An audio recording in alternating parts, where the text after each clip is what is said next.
எனக்கு பிரியமானவர்களே, இஸ்ரவேல் ஜனங்கள் என்ன செய்தார்களாம்?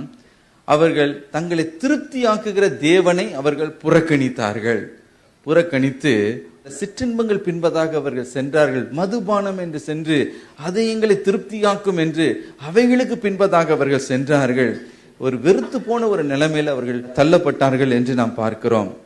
அப்படி பின்வாங்கி போன இந்த இஸ்ரவேலர்களை தான் கர்த்தர் பார்த்து சொல்லுகிறார், நீங்கள் அப்பமில்லாததுக்கு பணத்தை நீங்கள் செலவழிக்கிறீர்கள், திருப்திப்படுத்தாத காரியங்களுக்கு போய் உங்களுடைய பிரயாசத்தை எல்லாம் நீங்கள் செலவழிக்கிறீர்கள். அப்ப அப்பமே கிடையாது.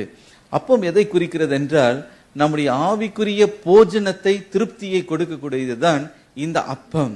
கர்த்தர் சொல்லுகிறார், ஜீவ அப்பம் நானே, என்னிடத்தில் வருகிறவன் ஒரு நாளும் பசியடையான். அல்லேலூயா.